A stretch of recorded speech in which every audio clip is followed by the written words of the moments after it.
Welcome to Monk's Temple. Let us begin by simply noticing.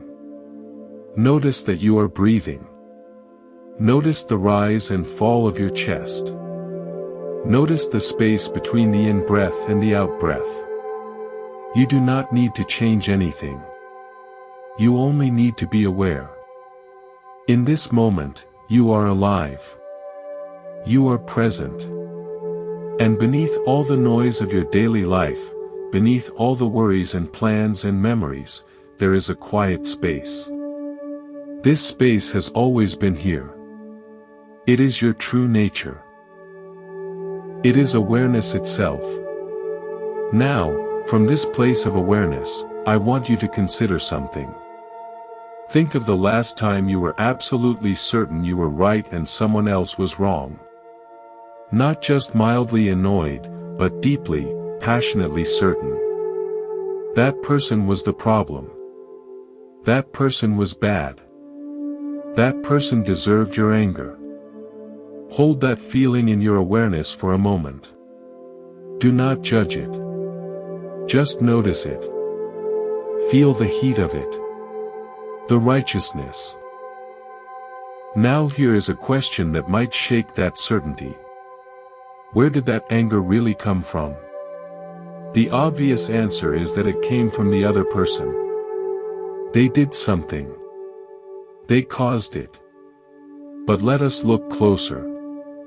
If the anger was truly caused by them, then the moment they stopped, the anger would vanish. But we know this is not true. We carry anger for years. We replay old wounds in our minds and feel the rage as fresh as the day it happened. The other person may have forgotten entirely. They may have moved on. But we are still carrying the weight. So if the anger came from them, why does it still live in us? The Buddha pointed to this mystery over 2,500 years ago. He taught that the root of our suffering is not outside us. It is in our own minds. It is in our reactions. The world will always contain things we do not like. It will always contain loss and disappointment. This is the first arrow. It is unavoidable. It is part of being human. But the second arrow is the one we shoot ourselves. It is the story we add. It is the anger, the blame, the hatred. This second arrow is optional. And this second arrow, multiplied by millions of people, amplified through generations, is what we call evil. A modern thinker named Ernest Becker spent his life studying this second arrow. He came from psychology, not Buddhism, but his conclusion echoes the Buddha with stunning clarity. Becker said that human beings are unique because we know we are going to die. Every other animal lives in innocent immersion. They eat, they sleep, they fight, they die, but they do not know they will die. We do. We carry this knowledge like a weight on our chest. It creates a constant hum of dread beneath the surface of our lives. Most of the time we distract ourselves. We fill our days with work and entertainment and goals. But the dread never goes away. It waits. And when it rises up, we do something remarkable. We take this vast, formless terror and we shrink it down. We give it a face. We give it a name. We find someone to blame. This is the origin of the scapegoat. This is the origin of shadow projection. This is the origin of human evil. Let me tell you a story. There was a woman named Elena. She was a high school teacher, kind and gentle, beloved by her students. But she had one problem. Her neighbor Frank let his lawn grow a little too long between mowings. It was not against any rules. It was simply slightly unkempt. And this became Elena's obsession. Every time she looked out her window, she saw Frank's lawn and felt a surge of irritation. She built a story about Frank. He was lazy. He was inconsiderate. He was probably hostile. After all, what kind of person lets their lawn look like that? One day, Elena's husband came home with news. Frank had cancer. Advanced cancer. He had been undergoing chemotherapy for months. That was why he could not keep up his yard. He had told no one because he was private and did not want to burden others. Elena was stunned. In that moment, her entire story about Frank collapsed. He was not lazy. He was not inconsiderate. He was a man fighting for his life, too exhausted to mow his lawn. The lawn was just a lawn again. Where had Elena's anger come from? It had not come from Frank. Frank was just living his life, dealing with his own suffering. The anger came from somewhere inside Elena. Maybe she was worried about her own health. Maybe she was feeling her own mortality. She could not face these feelings directly because they were too big. So her mind found a manageable monster. Frank's lawn became the target for all her diffuse anxiety. By focusing her irritation on this one small thing, she did not have to feel the larger dread beneath it. Frank was not the cause of her suffering. He was the screen onto which she projected it. This is shadow projection. Carl Jung called it the shadow because it is the part of ourselves we refuse to see. We all have one. It contains our weaknesses, our fears, our unacceptable impulses. We spend our lives hiding it. But the shadow does not disappear. It grows. And eventually we see it everywhere. We see our own greed in the politician. We see our own laziness in the neighbor. We see our own dishonesty in the colleague. We are not seeing them clearly. We are seeing our own reflection and calling it them. If you are finding value in this exploration, I invite you to subscribe to Monk's Temple. This is a space for this kind of deep looking. When you subscribe, you join a community of fellow seekers committed to the path of awareness. Please take a moment to hit that subscribe button. It is a small gesture that says, I am ready to look inward. I am ready to see. Now let us go deeper. Let us understand why this mechanism shapes not only our personal lives but the destiny of entire nations. Let us sit together for a moment longer in this space of awareness. Feel your breath. Feel the weight of your body. Feel the quiet that exists beneath all thinking. This quiet is always here. It is the background of your entire life. Most of the time we are so caught up in the foreground, in the thoughts and emotions and stories, that we forget the background entirely. But it never leaves us. It is home. Now let us take what we learned from Elena's story and expand it. Let us see how this personal mechanism of projection becomes something much larger. When one person projects their shadow onto another, it is a private drama. It causes pain, yes, but it is contained. But when many people share the same fear, when they collectively need a scapegoat, something terrifying happens. The private drama becomes public. The personal becomes political. And the scapegoat becomes a target for the rage of millions. Ernest Becker understood this. He saw that human beings cannot live with the constant awareness of death. It would paralyze us. So we build what he called immortality projects. These are systems of meaning that make us feel like we are part of something larger than ourselves, something that will outlast our brief lives. It might be a nation. It might be a religion. It might be a political ideology. It might be our children or our art or our career. These projects give us the feeling that we matter, that our lives have significance, that we will not simply vanish into nothing. But here is the problem. My immortality project may conflict with yours. My nation's greatness may depend on your nation's weakness. My religion's truth may require your religion's falsehood. And when our projects clash, we do not see it as a simple difference of opinion. We see it as a threat to our very existence. Because if my project is what protects me from the terror of death, then attacking my project is attacking my lifeline. It is a kind of murder. And I will defend it with all the fury of a cornered animal. This is where the shadow projection scales up. A leader who understands this dynamic can wield it like a weapon. He can stand before his people and point to an enemy.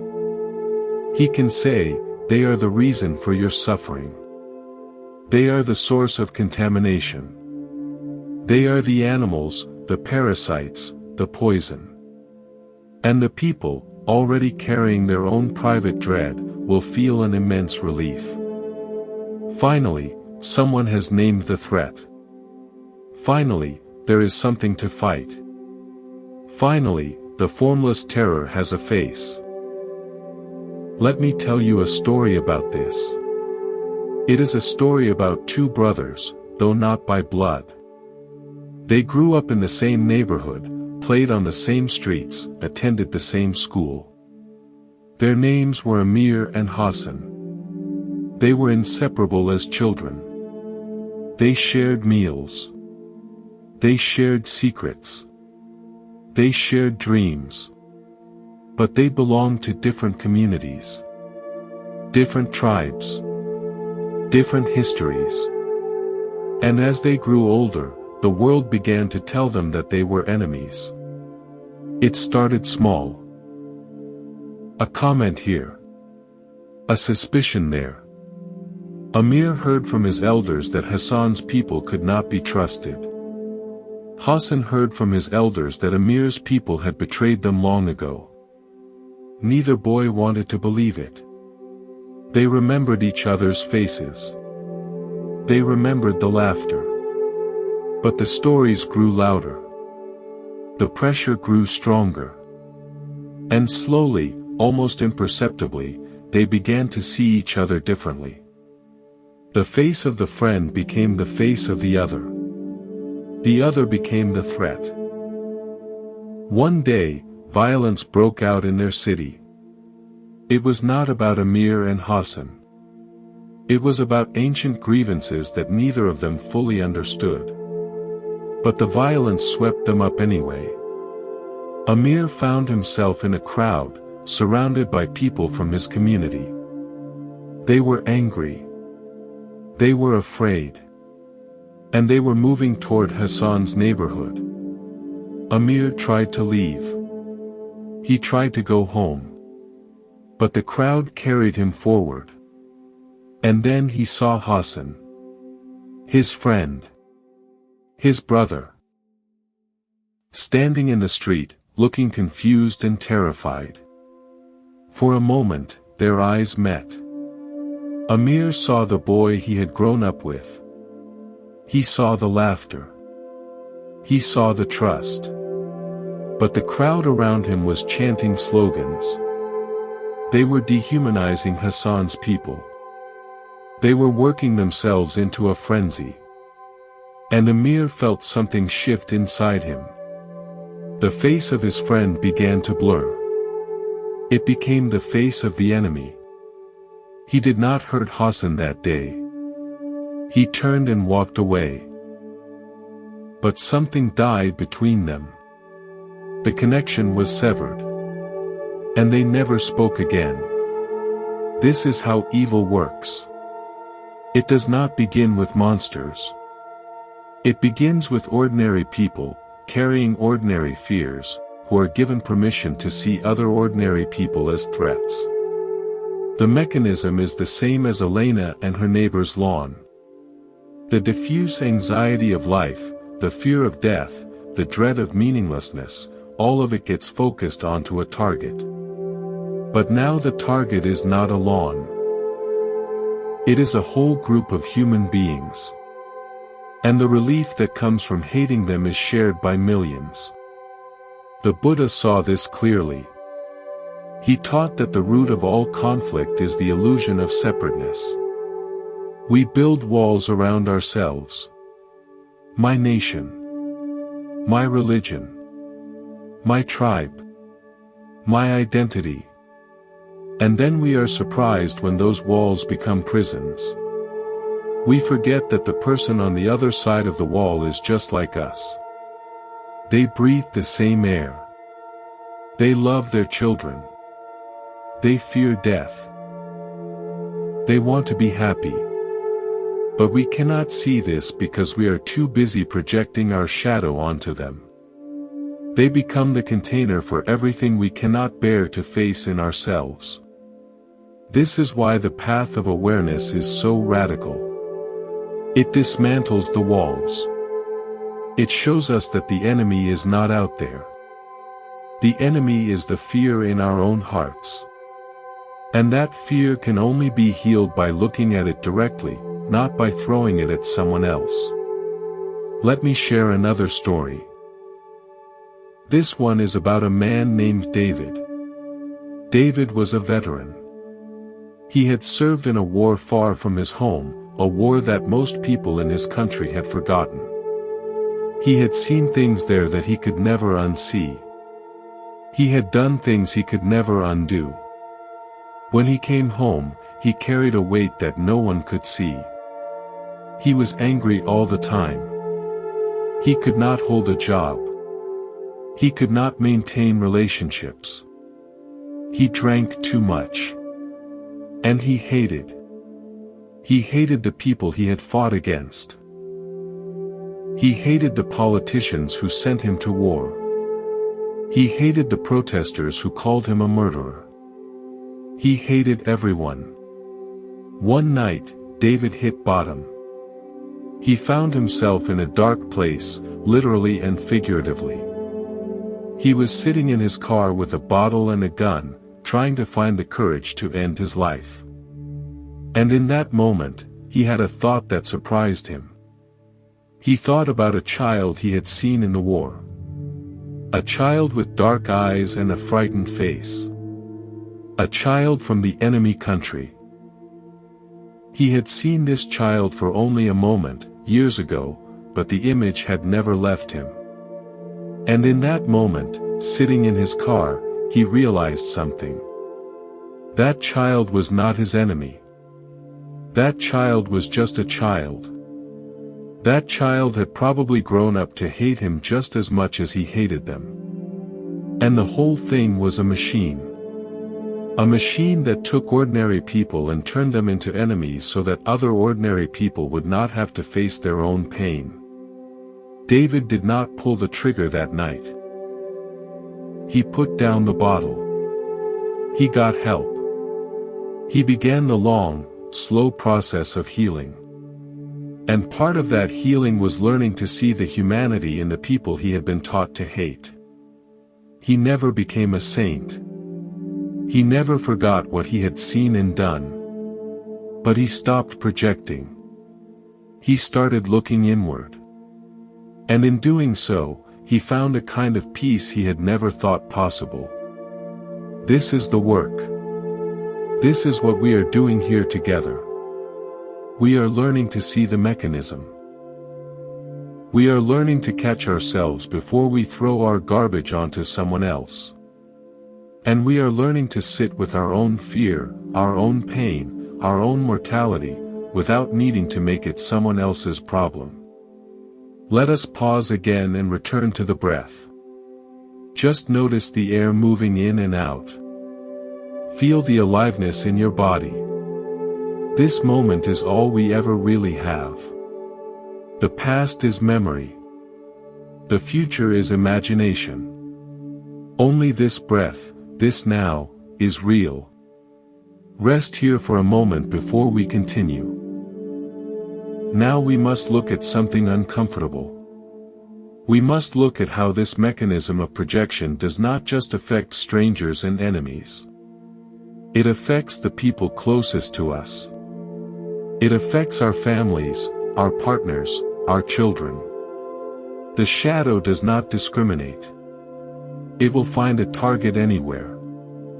Think about the relationships in your life. Think about the person you love most. Now think about the arguments you have with them. The recurring fights.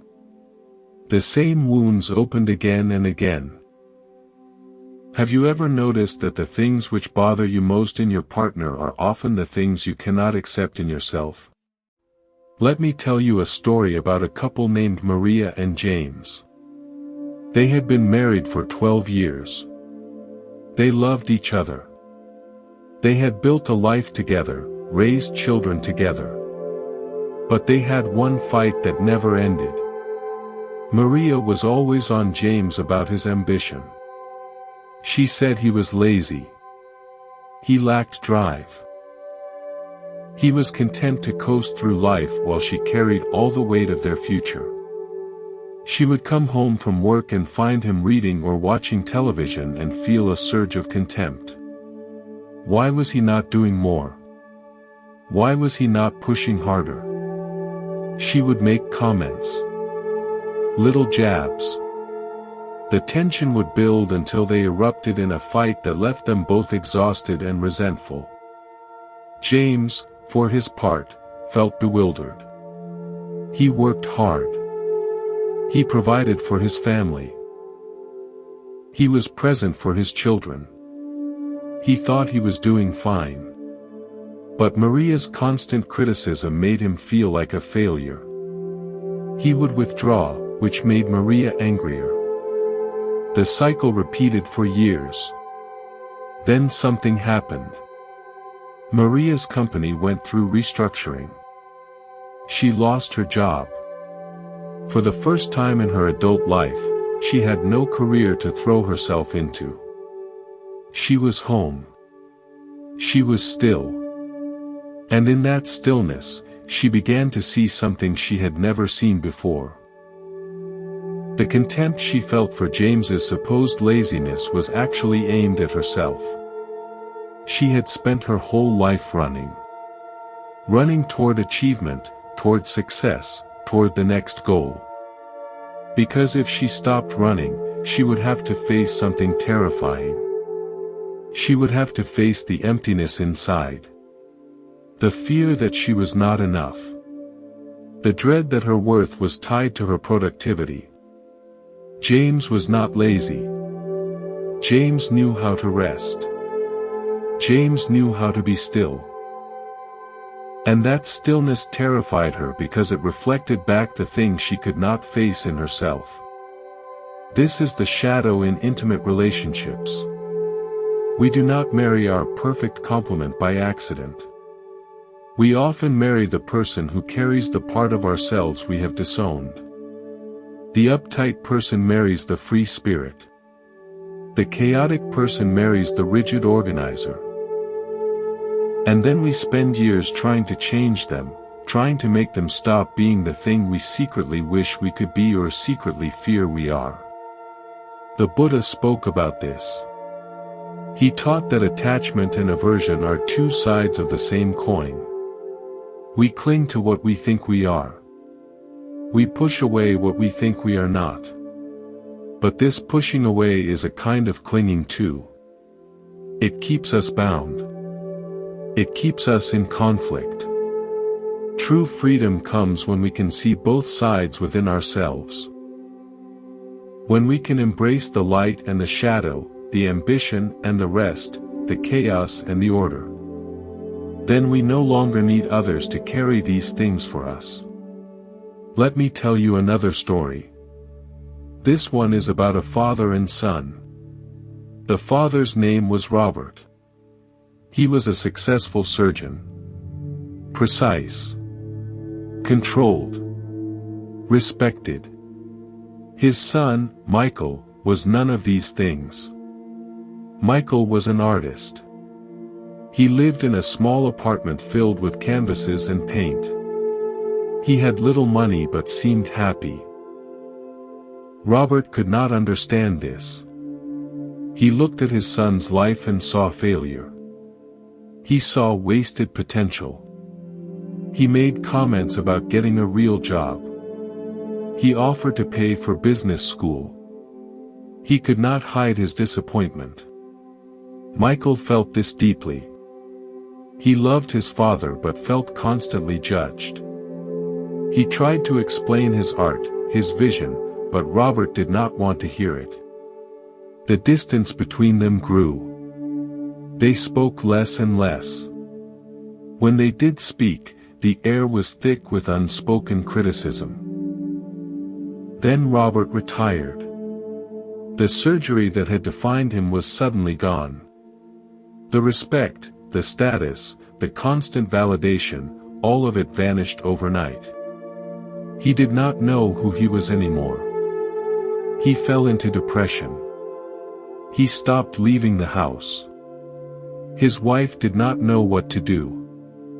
One day Michael came to visit. He did not bring a lecture or advice. He brought his paints. He set up a small canvas in his father's study. He began to paint. Robert watched him for a while, then looked away. But Michael kept painting, quietly, peacefully. The next day he came again. And the next. Slowly, something shifted. Robert started watching more intently. Then one day he asked if he could try. His hands, so steady with a scalpel, trembled with the brush. But he tried. He made a mess. He laughed at himself for the first time in months. And in that moment, the projection dissolved. Robert saw that his son's life was not a rejection of his own. It was simply a different way of being in the world. A way that included rest, creativity, presence.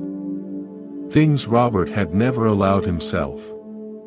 The artist's son was carrying the shadow of the surgeon father. And when the surgeon finally stopped running, he could see the gift his son had been holding for him all along. This is the healing that becomes possible when we withdraw projection. When we stop making others responsible for the parts of ourselves we cannot face. It does not mean we become perfect. It means we become whole. We reclaim the disowned pieces. We integrate the shadow. And in doing so, we become capable of genuine relationship, not just projection and reaction. If you are finding this journey valuable, if you are beginning to see the shadow in your own life and relationships, please take a moment to subscribe to Monk's Temple. This work is best done in community. When you subscribe, you join others who are also walking this path. Together we can support each other in the great work of seeing clearly and loving fully. Let us return to the breath once more. Feel the gentle rhythm. In and out. No effort required. Just notice. This simple awareness is your anchor. It is always here, always available, always steady. Rest in it for a moment before we go deeper. Now we must look at something even larger. We have seen how projection works in personal relationships. How we make our partners carry our disowned shadows. How we judge in others what we cannot accept in ourselves. But this mechanism does not stop at the individual level. It scales up. It becomes collective. And when it does, it shapes the destiny of entire nations. Think about the groups you belong to. Your country. Your religion. Your political party. Your community. Now think about the groups you oppose. The ones you see as wrong, dangerous, evil. Have you ever considered that your nation's enemies might be carrying the shadow of your nation? That the qualities you despise in them are precisely the qualities you cannot acknowledge in yourselves? This is a difficult question. It asks us to look at collective identity the same way we looked at individual identity. Every nation has a story it tells about itself. We are peaceful. We are freedom-loving. We are generous. We are righteous. And every nation has a shadow. The violence. The greed. The hypocrisy. The cruelty. But these shadow qualities cannot simply disappear. They must go somewhere. So they get projected onto an enemy. They become the barbarians at the gate. The terrorists. The evil empire. The enemy becomes the container for everything the nation cannot bear to see in itself. Let me tell you a story about this. It is a story about two countries that had been enemies for generations. They fought wars. They harbored deep suspicion. The people of each country grew up learning that the other was untrustworthy, dangerous, fundamentally different. The schools taught this. The media reinforced it. The politicians depended on it. In one of these countries, there was a teacher named Sarah. She was a good teacher. She loved her students. She believed in her country's story. She taught her children to be proud of who they were and wary of who they were not. The enemy country was everything wrong with the world. Corrupt. Aggressive. Deceitful. Sarah never questioned this. It was simply true. Then something unexpected happened. A program was started. A small exchange program for teachers. Sarah was invited to spend a month in the enemy country. She did not want to go. She was afraid. She was angry at the suggestion. But something in her, some small voice of curiosity, pushed her to accept. The first days were terrible. Everything felt wrong. The food. The language. The customs.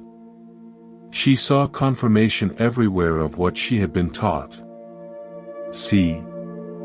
They are strange. They are different. They are not like us. But then she started her work. She was placed in a school, teaching alongside teachers from the enemy country. And slowly, reluctantly, she began to notice things. The teachers laughed at the same jokes she laughed at. They worried about the same things she worried about. Their children. Their health. Their futures. They drank tea together during breaks and complained about the same bureaucracy she complained about at home. They showed her pictures of their families. They asked about hers. By the end of the month, Sarah's world had cracked open. She could no longer see these people as enemies. They were just people. Flawed, yes. Different, yes. But not evil. Not monsters. Just people trying to live their lives, same as her. She returned home changed. She tried to tell others what she had seen. Most did not want to hear it. They needed the enemy. Their identity depended on it. But Sarah could not unsee what she had seen. The projection had shattered. And she spent the rest of her career trying to help others see the humanity in those they had been taught to hate. This is the power of direct encounter. When we actually meet the other, not as a symbol but as a person, the projection has nowhere to land. It bounces back. And we are left with the uncomfortable truth. They are us. We are them. The differences are real, but the humanity is shared. The Buddha understood this at the deepest level. He taught that the concept of self is just that, a concept. A useful fiction. In reality, we are all interconnected.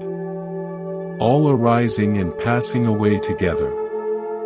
The boundaries we draw between us and them are mental constructions. They feel real. They shape our lives and deaths. But they are not ultimately real. And when we see through them, when we experience the interconnectedness directly, the impulse to project and destroy begins to dissolve. Let me tell you another story. This one is about a man named Daniel who served in the military.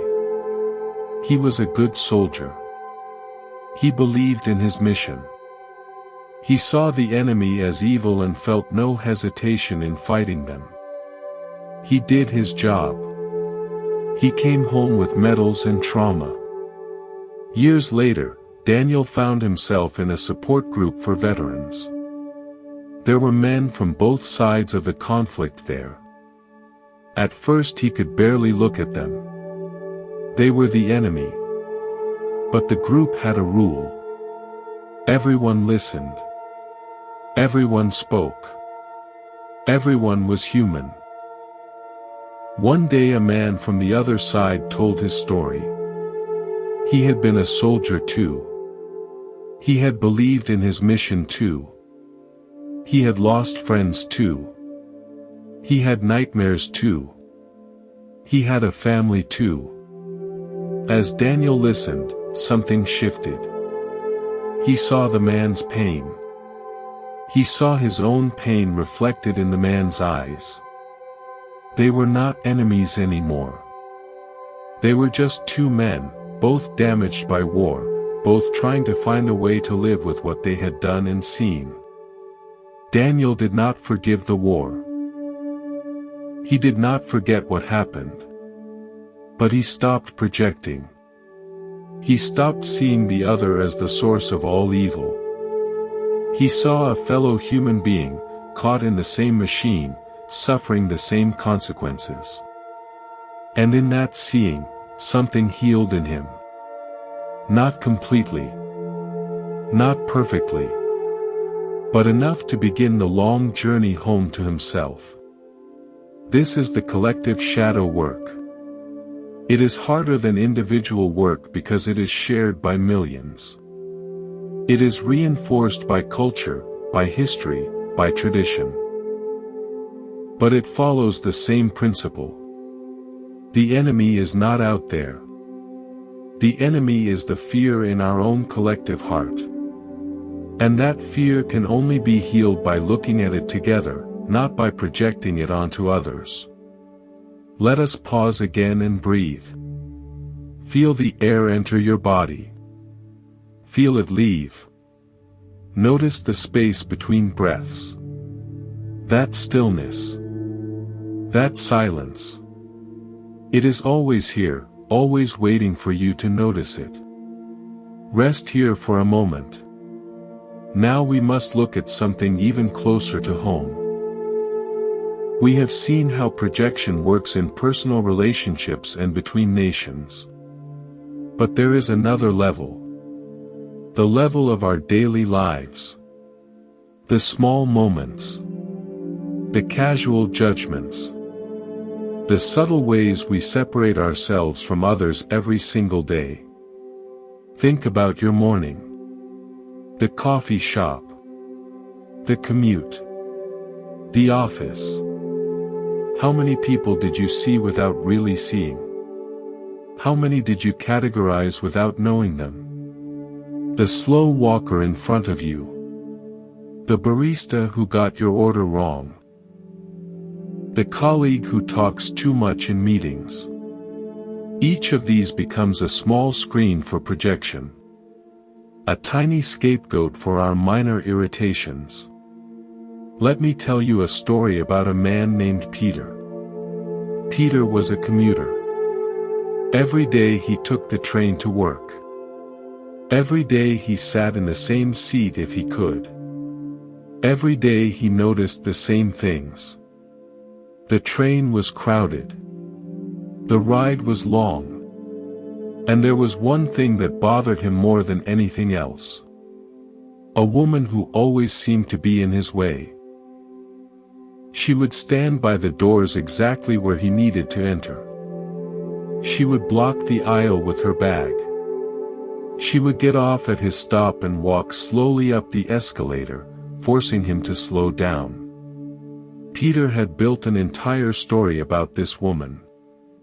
She was inconsiderate, selfish, probably entitled. He felt irritation rise every time he saw her. This went on for months. Peter never spoke to her. Never made eye contact. Just silently resented her presence in his daily life. Then one day, the train was delayed. An hour sitting on the tracks with no explanation. People were frustrated. Phones were dying. Peter noticed the woman a few seats away. She was crying. Quietly. Trying to hide it. Something made him move closer. He asked if she was okay. She looked surprised he had spoken. Then she told him. She was on her way to the hospital. Her mother was dying. She had been making this trip every day for weeks. The rush. The worry. The exhaustion. She apologized for being in the way. She knew she was slow. She knew she was distracted. She just could not help it. Peter felt his entire world shift. The woman he had cast as the villain in his daily drama was living a tragedy he knew nothing about. The bag that blocked the aisle was full of things her mother needed. The slow walk was the walk of someone carrying impossible weight. His irritation had been directed at a projection. A story he made up. The real person was suffering right in front of him and he had never seen her. This is the micro level of projection. The small ways we dehumanize strangers every day.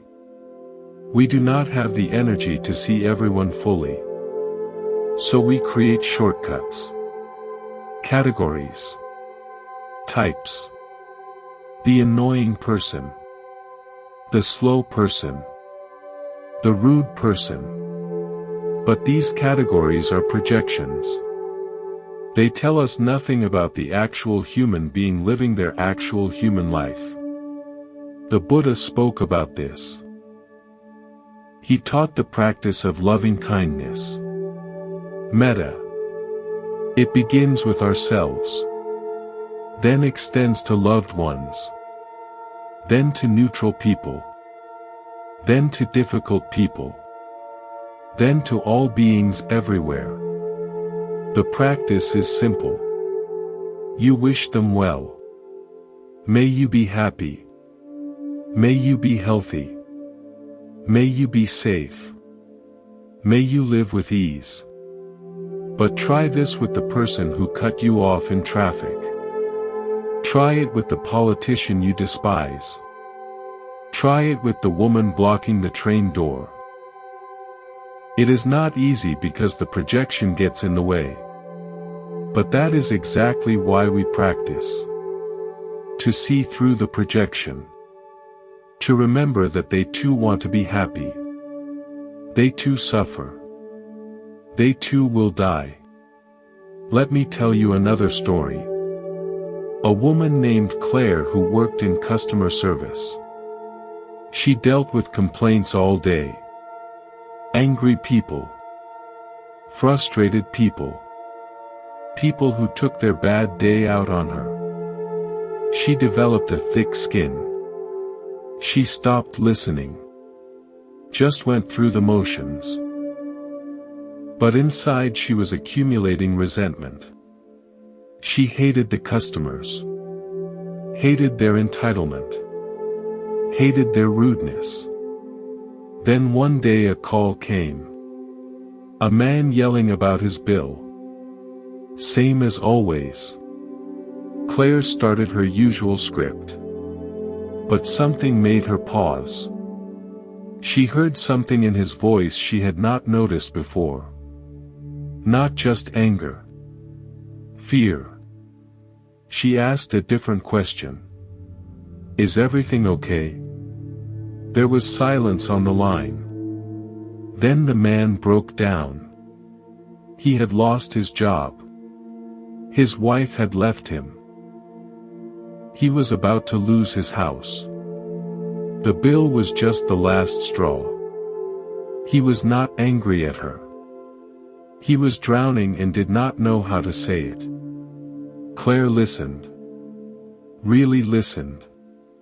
She could not fix his problems. But she could be human with him. They talked for 20 minutes. Not about the bill. About life. When the call ended, he apologized for yelling. She told him it was okay. And something shifted in Claire too. She started listening differently. Still got difficult calls. Still dealt with anger. But she began to hear the fear underneath. The pain underneath. The humanity underneath. The job did not become easy. But it became real. She stopped taking the projection personally because she could see it for what it was. Someone else's suffering looking for a place to land. This is the practice in daily life. Not just in meditation halls. Not just in therapy offices. But on the train. In the store. On the phone. Every encounter is an opportunity to see clearly. To drop the story. To meet the actual person. Let us breathe together once more. Feel the air moving through you. Feel the life animating your body. This breath connects you to everything. To every person who has ever lived. To every person who will ever live. The same air. The same life. Rest here in this connection. Now we must look at something that may be the most difficult of all. We must look at how we project onto ourselves. Yes, we can be our own scapegoat. We can take the diffuse dread of existence and turn it inward, making ourselves the enemy. This is the shadow turned inward. This is self-hatred. This is shame. Think about the voice in your head. The one that criticizes. The one that tells you are not good enough. Not smart enough. Not attractive enough. Not successful enough. Where does that voice come from? It comes from the same mechanism. The same inability to face the raw truth of existence. But instead of projecting outward onto others, we project inward onto ourselves. We become the scapegoat. We carry the garbage for everyone. Let me tell you a story about a woman named Lisa. Lisa was successful by any external measure. Good job. Good friends. Good health. But inside, she was drowning. She had a voice in her head that never stopped criticizing. You should have worked harder. You should have said something smarter. You are not doing enough. You are not enough. This voice had been with her as long as she could remember. It drove her to achieve but never let her enjoy what she achieved. Every success was met with a new goal. Every compliment was discounted. She was never enough. Lisa tried therapy, tried medication, tried self-help books. Nothing silenced the voice. Then she went on a meditation retreat. 10 days of silence. 10 days of sitting with her own mind. The first days were torture. The voice got louder, meaner. She wanted to leave. But she stayed. And on about the 5th day, something shifted. She was watching the voice, just watching, not engaging, when she realized something. The voice was not her. It was a thing. A habit. A pattern learned long ago. It spoke in her mother's tone. Used her father's phrases. It was the voice of everyone who had ever told her she was not enough. She had internalized them. Made them her own. And then projected that internalized judgment back onto herself. Lisa saw that the voice was not truth. It was a recording. A loop. And for the first time, she had some space from it. She could hear it without believing it. She could watch it without becoming it. This was the beginning of healing. Not silencing the voice, but seeing through it. Recognizing it as projection. Taking back the shadow she had thrown at herself. The Buddha taught about this. He called it the 5 aggregates. Form. Sensation. Perception. Mental formations. Consciousness. We mistake these for a self. We think the thoughts are us. The feelings are us. The judgments are us. But they are just phenomena arising and passing away. When we see this directly, the grip loosens. We stop believing everything we think. We stop identifying with every critical voice. We find the space of awareness that holds it all without judgment. Let me tell you another story. A man named Carl who was haunted by something he had done decades ago. A mistake. A betrayal.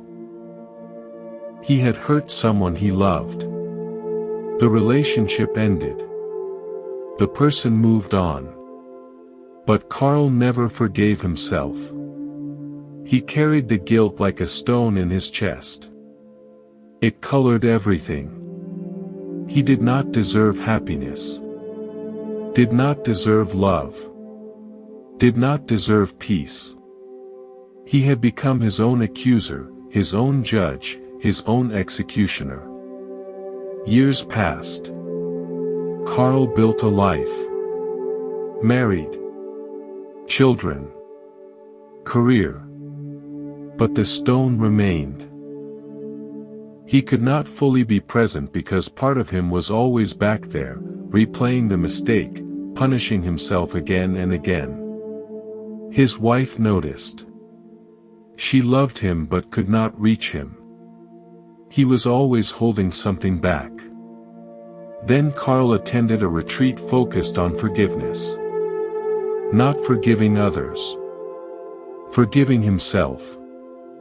The teacher gave a simple instruction.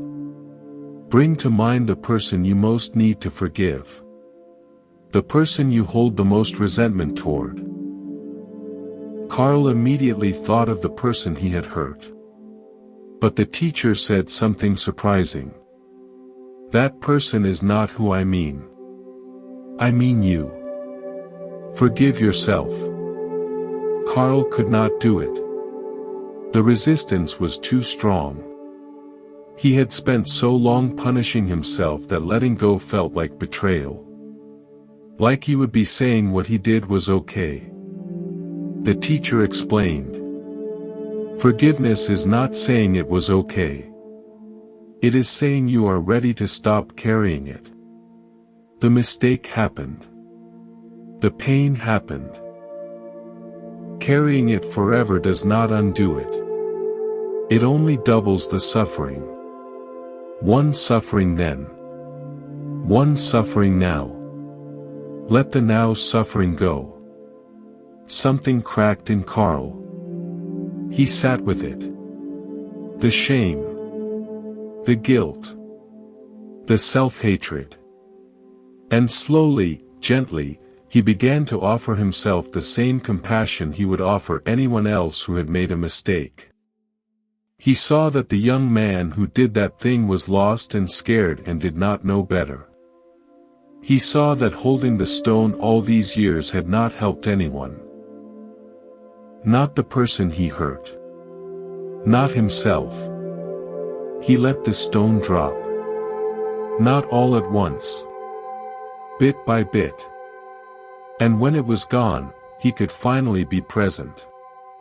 Finally be here. Finally be free. This is the inner work. The hardest work. Because we cannot run from ourselves. We can change jobs. Change partners. Change countries. But we carry the inner critic wherever we go. The only way out is through. To turn toward the voice. To see it clearly. To recognize it as projection. And to offer ourselves the compassion we have been seeking everywhere else. Let us breathe together. Feel the air entering and leaving. Feel the life moving through you. In this moment, you are not your thoughts. You are not your judgments. You are the awareness behind them. The space in which they appear and disappear. Rest in that space now. We have journeyed far together. From personal relationships to nations to our own inner critics. Now we must look at the root. The source from which all projection springs. The thing we have been circling throughout this entire exploration. The knowledge of death. Ernest Becker was right. Human beings are unique because we know we will die. This knowledge sits at the bottom of everything. Every ambition. Every attachment. Every hatred. Every war. It is the stone in the lake, the ripple that distorts all reflections. We spend our lives trying to outrun it. Trying to forget it. Trying to convince ourselves we are immortal through our children, our work, our nations, our gods. But it never leaves us. It is always there, whispering in the background. Let me tell you a story about a man named Victor. Victor was wealthy. Very wealthy.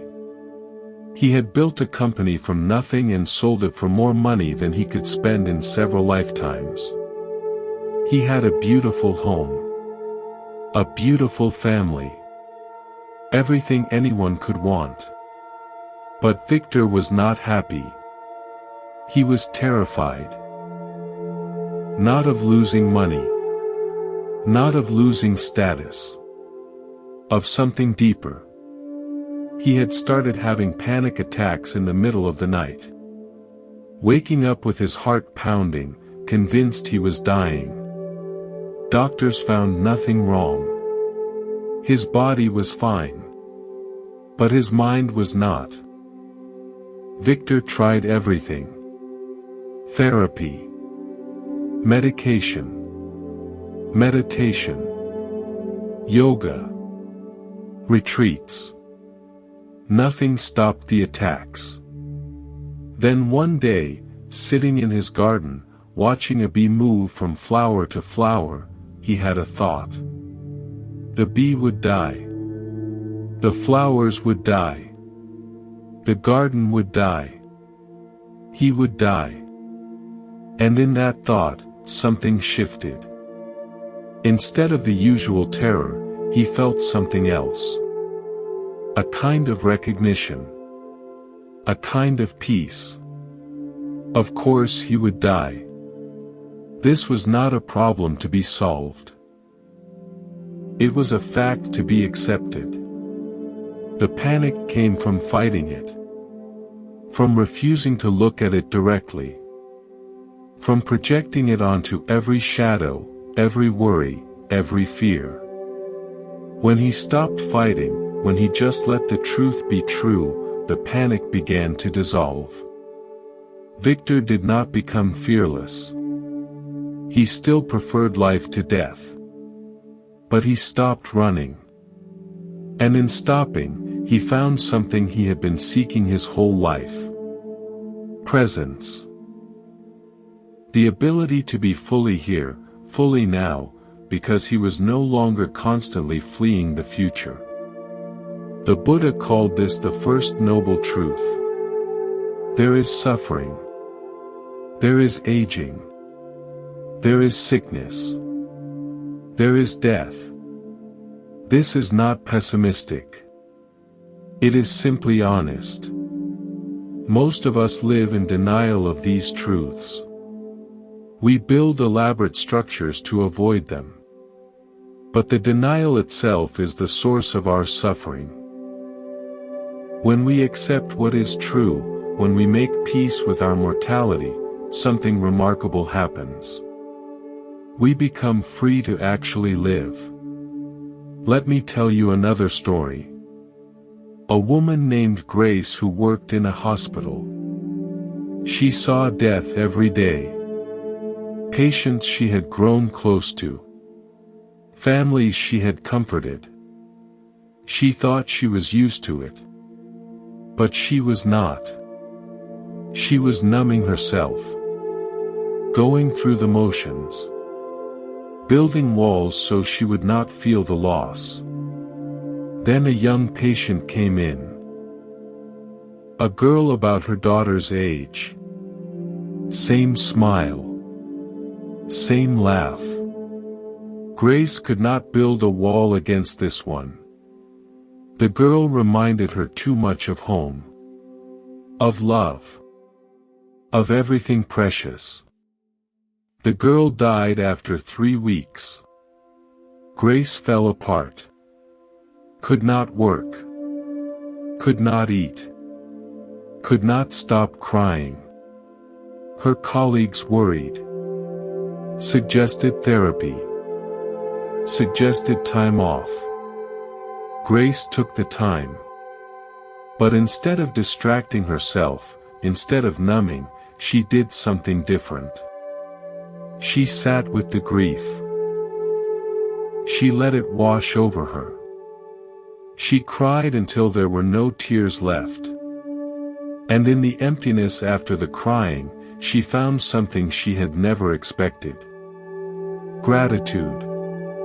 The girl had lived. Had laughed. Had loved.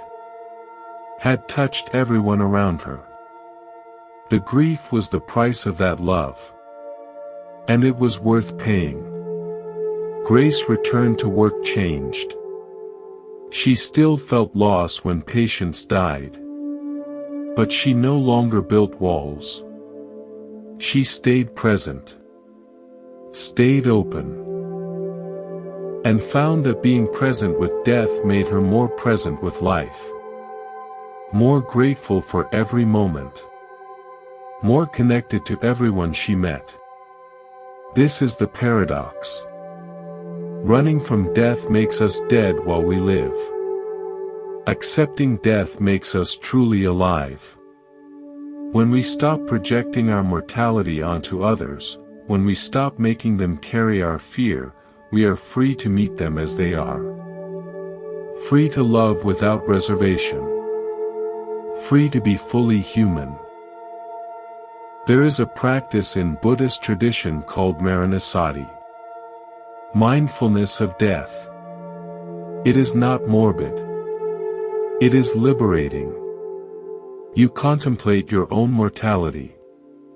Not to become depressed but to become awake. If this were your last day, what would matter? What would you let go of? Who would you forgive? What would you finally allow yourself to feel? When we hold this awareness, projection becomes impossible. How can we make someone else carry our shadow when we know we will both be gone so soon? How can we waste precious moments in blame and hatred when this breath could be our last? The knowledge of death, properly held, is the end of evil.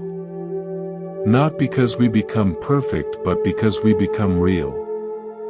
Let us breathe together one last time before we begin this final part. Feel the air moving through you. Feel the life that animates your body. This breath connects you to everything. To every person who has ever lived. To every person who will ever live. We are all breathing the same air. We are all facing the same mortality. We are all in this together. Rest in this truth for a moment. Now we arrive at the place where all of this comes together. We have seen how the knowledge of death creates dread. How dread seeks a target. How we project our shadow onto individuals, onto loved ones, onto enemies, onto nations, onto ourselves. We have seen how this mechanism creates suffering at every level of human life. From the small irritation at a stranger on the train to the massive violence of genocide. It is the same mechanism. Just scaled up. But here is the question that matters most. What do we do with this understanding? How do we live differently once we see? The answer is both simple and impossibly difficult. We practice. We train the mind. We learn to see the projection as it arises. We learn to pause before we throw our garbage onto someone else. We learn to sit with our own discomfort, our own fear, our own mortality, without needing to make it someone else's problem. Let me tell you a story about a man named Stephen. Stephen was a lawyer. A good one. He argued cases. Won trials. Built a reputation. He was also a man with strong opinions. He knew who was right and who was wrong. He knew who deserved his respect and who deserved his contempt. He was certain about almost everything. Then Stephen's firm sent him to a mediation training. A week of learning how to resolve conflicts without going to court. Stephen was skeptical. He liked court. He liked winning. But he went anyway. On the third day, the trainer did something unusual.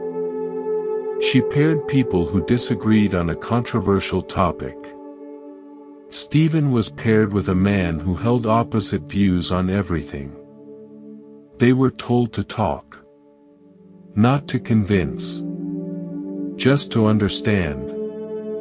The first hour was painful. Stephen listened to things he found absurd. He wanted to argue. To correct. To win. But the trainer had given one rule. No arguing. Just listening. So he listened. And slowly, something shifted. He heard the man's story. Not just his opinions. His story. The experiences that shaped him. The fears that drove him. The wounds he carried. By the end of the second hour, Stephen realized something. He still disagreed. But he could no longer hate. He could no longer project. The man was not an enemy. He was a fellow human being, doing his best with what he had been given. Stephen went back to his legal practice changed. He still argued cases. Still believed in justice. But something had softened. He could see the humanity in opposing counsel, in difficult clients, even in judges who ruled against him. The certainty was gone. In its place was something more valuable. Connection. This is the fruit of this work. Not agreement. Not surrender. Just the ability to see clearly. To meet what is actually there instead of what we project onto it. The Buddha taught a practice called the 4 Brahmaviharas. Divine abodes. Loving kindness. Compassion. Sympathetic joy. Equanimity. These are not just nice ideas. They are training. We practice wishing others well. We practice feeling their suffering. We practice rejoicing in their happiness. We practice staying steady in the face of all of it. Why? Because these practices dissolve the boundaries between self and other. They reveal the interconnectedness that was always there but hidden by projection. Let me tell you another story. A woman named Helen who volunteered at a prison. She went once a week to sit with inmates, to listen, to offer what comfort she could. People asked her why. These are criminals, they said. Dangerous people. Bad people. Why would you help them? Helen had an answer. She said, I go because they are me. Not literally. Not in their actions. But in their humanity. They made different choices. They had different circumstances. But the fear, the longing, the desire to be loved, the dread of death, all of it is the same. The line between me and them is luck. Circumstance. Nothing more. I go because when I sit with them, I am sitting with parts of myself. And when they feel seen, something in me feels seen too. This is the deepest truth. The other is not other. The enemy is a projection. The scapegoat is a mirror. When we harm them, we harm ourselves. When we heal them, we heal ourselves. Not metaphorically. Actually. Because the boundaries are not as solid as they seem. So here we are at the end of this long journey. But it is not really an end. It is a beginning. The real work starts now, in your life, with the next person you meet. The next time you feel irritation rising. The next time you are certain you are right and someone else is wrong. The next time you want to blame, to judge, to hate. In that moment, you have a choice. You can throw the stone. You can project the shadow. You can add your garbage to the pile. Or you can pause. You can breathe. You can ask yourself a simple question. What is this really about? What am I afraid of? What am I not wanting to feel? If you ask honestly, if you wait for the answer, something remarkable may happen. The projection may dissolve. The other may become visible. And you may find yourself standing not in opposition but in connection. Not in hatred but in shared humanity. This is the path. This is the practice. This is how evil ends. Not in some distant future. Not through some political solution. But here, now, in each of us, one moment at a time. Thank you for walking this path with us at Monk's Temple. If this work has touched you, please share it with someone who needs to hear it. And if you have not already, subscribe to join this community of seekers. Together we can support each other in the great work of seeing clearly and loving fully.